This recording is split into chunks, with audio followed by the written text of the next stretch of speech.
de maquiladora, la industria maquiladora de la exportación, pero tengo yo mucho gusto en comentarles, Jalisco en su zona del área del lago de Chapala es una tierra muy buena para exportación de lo que los extranjeros conocen como berries, frambuesas, zarambuesas, todas estas cosas. Bueno, pues es una zona, el aguacate, por ejemplo, en Zamora hay mucha exportación de aguacate y todo esto se ha dado poco a poco por la utilización de los tratados de libre comercio. Hay un compromiso de fomentar mucho la utilización efectiva de estos tratados. Bien, pues también el compromiso de generar una mayor alianza entre la iniciativa privada y la iniciativa pública en materia de desarrollo de infraestructura. Debemos reconocer que cuando vamos a Cancún el aeropuerto está primoroso, inclusive tienen 2 edificios, salidas nacionales, salidas internacionales. Es una pena que el aeropuerto internacional está pues en un alto porcentaje de desuso.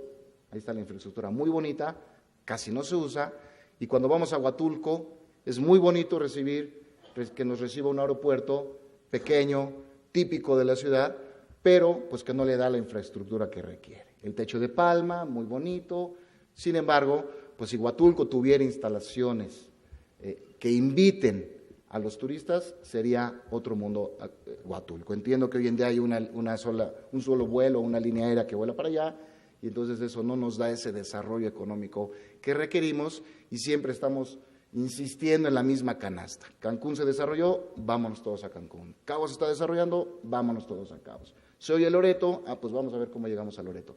Pero hay muchas zonas de nuestro país que pueden ser objeto de un desarrollo importante en esta nueva administración, tal y como lo dice el compromiso del Pacto por México. Hay una nota que también vale la pena mencionar. A partir de noviembre del 2012, nuestro país se incorporó a la ley FATCA, una ley de origen americano, por sus siglas en inglés, Foreign Account Tax Compliance Acts. ¿Qué es esto? Pues un adecuado cumplimiento fiscal de cuentas extranjeras. Esta ley a lo que se refiere es que las instituciones financieras de los países que se adhieran, México se adhirió en el noviembre del 2012, pues estas instituciones financieras se intercambiarán información de quiénes son sus usuarios. Inversiones, depósitos que tengan provenientes de otro país tendrán intercambio de información.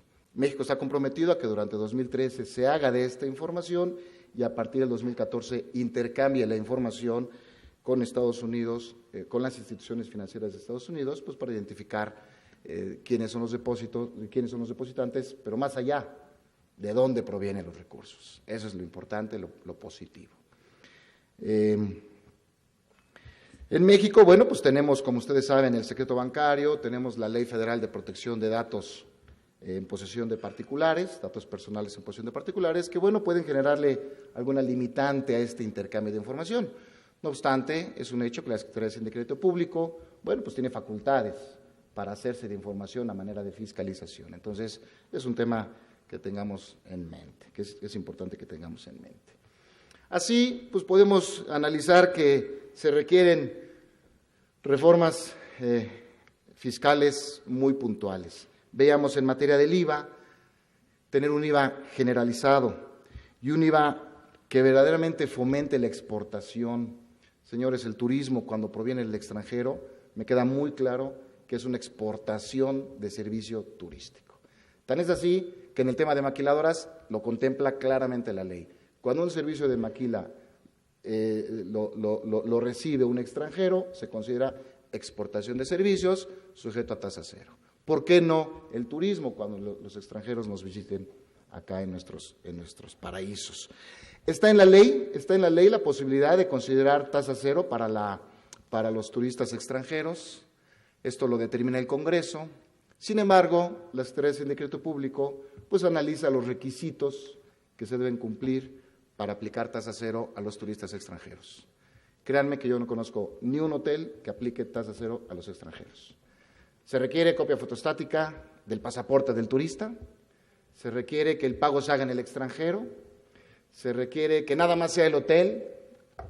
Si viene en una convención, bueno, pues el convencionista pagará tasa cero nada más por el registro y el hotel de la convención, los consumos que haga en el hotel que no estén en el paquete de convención no están incluidos, en fin, pone una serie de complicaciones tendientes a no otorgar tasa cero en exportación del turismo, lo cual es absurdo desde mi punto de vista, generaría una economía muy importante, una competitividad muy importante que nos ayudará a combatir esta mala publicidad que se está haciendo y que ha afectado mucho, por ejemplo, en cruceros. Mazatlán está en un problema de haber recibido 160 cruceros, hoy en día está recibiendo 3 cruceros al mes. Bien, el YETU es un impuesto que vino a sustituir el impuesto al activo, recordarán, el impuesto al activo, el objetivo era generar un impuesto mínimo, aquellas empresas que estuvieran en una posición de pérdida fiscal, pues no están contribuyendo, bueno, pues se genera el impuesto al activo, el cual era un impuesto sobre la renta, sobre una renta mínima que deberíamos estar buscando, por eso era impuesto al activo. Tenemos una inversión en activos, se le busca un rendimiento de esos activos, se consideró que el 6% de rendimiento sobre inversión en activos sería suficiente y el impuesto sobre la renta aplicable a ese 6% precisamente fue el 2% de impuesto al activo. Bueno, pues como esto estaba dando resultados, se suprime y se convierte al YETU. ¿Por qué? Estaba dando resultado en la medida de generar un impuesto mínimo, pero no en términos de recaudación. La recaudación del IMPAC era muy baja y entonces se idea el YETU. YETU que tiene 2 cabezas, ¿por qué? Porque a pesar de que supuestamente grava la renta, pues lo que está gravando es, al igual que el IVA, el diferencial en flujo de efectivo. Muchas veces el flujo de efectivo pues no es la renta que recibimos.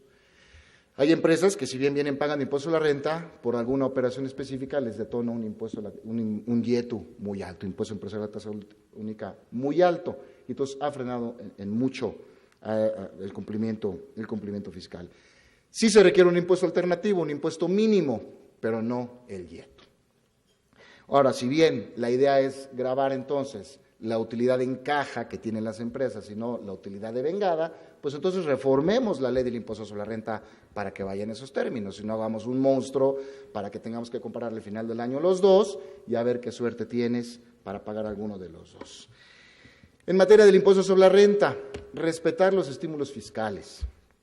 Hay un estímulo fiscal que aplica muy bien a la inversión hotelera, en la práctica lo hemos implementado. Esto se trata de que cuando haya una inversión en inmuebles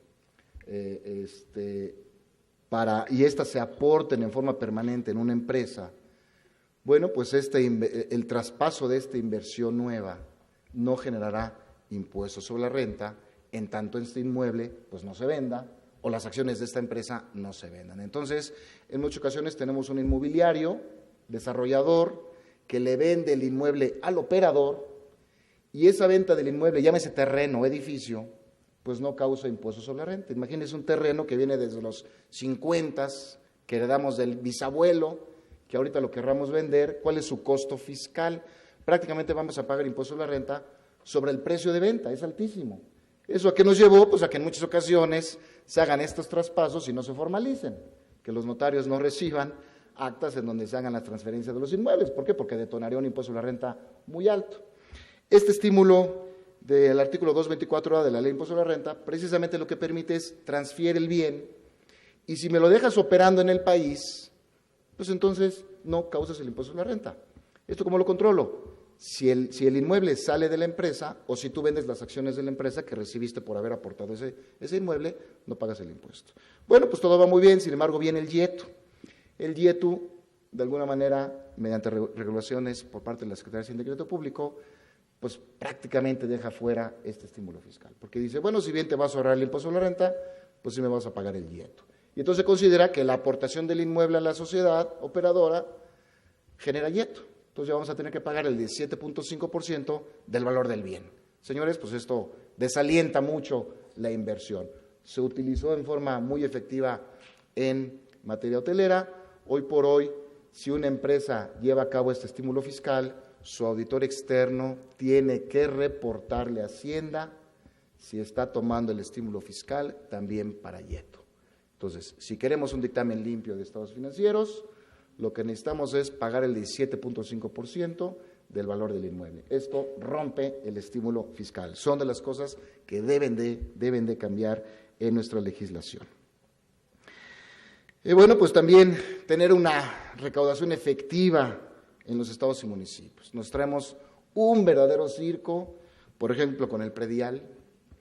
Con la tenencia, qué mejor decir de la tenencia, ¿no? El año pasado no pagábamos impuesto, el antepasado sí, este año sí tenemos que pagar impuesto sobre tenencia. ¿Por qué? Porque el valor del inmueble, del bien cambia. Oye, pero pues es el mismo automóvil, no soy favorecido de ninguna marca, ¿no? Pero se me ocurre una, hoy es mi auto neón, modelo, ¿qué quieren ustedes?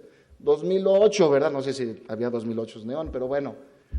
¿Por qué en el 2010 pagué tenencia, en el 2011 pagué tenencia, en el 2012 no pago y ahorita en 2013 sí pago?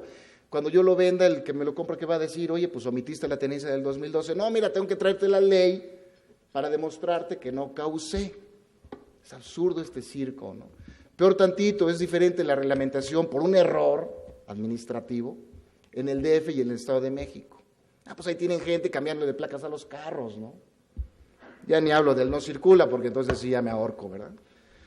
Bueno, entonces estas son las cosas que tienen que cambiar. Sí está bien que haya mayores impuestos en nuestro país, pero en forma ordenada, en forma que estimulen. Sí pago la tenencia, pero para los olímpicos del 68, por Dios, ¿no? La siguiente. No me quiero enojar. Bien, pues así es, se han presentado algunas iniciativas ya, cosas que están en el tintero, están en el buró, esperando su mejor momento, de iniciativas de reforma fiscal.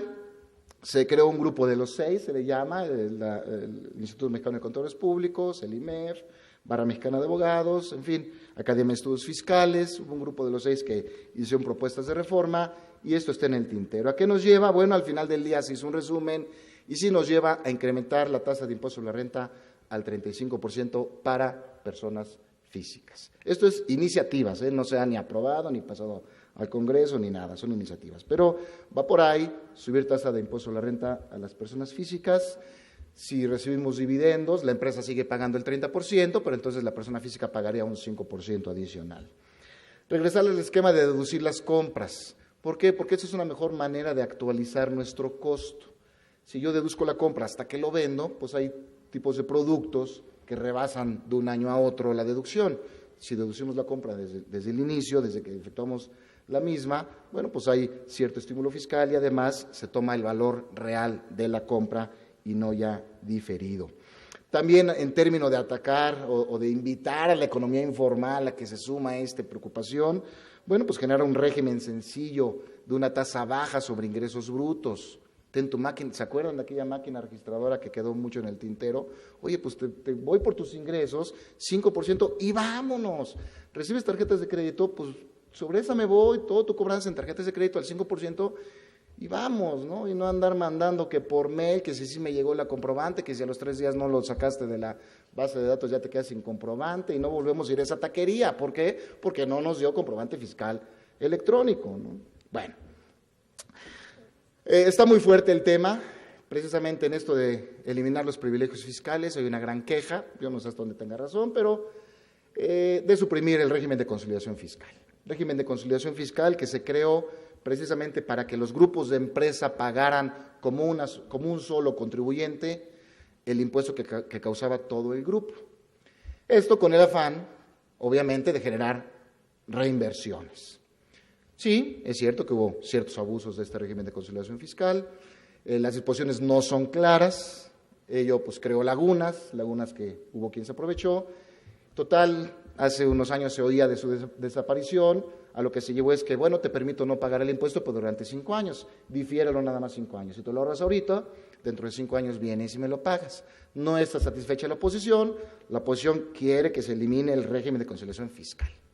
Lo más seguro es que por efectos de negociación se llegue a eliminar. Entonces hay que ir tomando en cuenta este régimen. También sería muy complicado el procedimiento para eliminarlo, porque pues, los grupos de empresa tienen impuesto diferido, es decir, te lo dejé de pagar hace 4 años, hace 8 años, y de alguna manera ya me viene el tiempo para irte lo pagando. Entonces, si desaparece el régimen, ¿qué pasa con los compromisos que traigo de años anteriores? ¿Te los tengo que pagar todos de golpe? ¿Me respetas el régimen de hoy para atrás? ¿O habría que analizar el impacto que esto pueda generar en las empresas? Iba generalizado al 16%, pero sí respetando una canasta básica. Preocupados por el socialismo, en alimentos y medicinas, no queremos otros showmen que por ahí anden luego generando programas de televisión, pues la verdad es que hasta dan pena, pero bueno, respetar alimentos y medicinas con tasa beneficiada del 0%. Y para ello también se habló de un esquema que lo complica más. No obstante, reembolsarle al consumidor un 3%.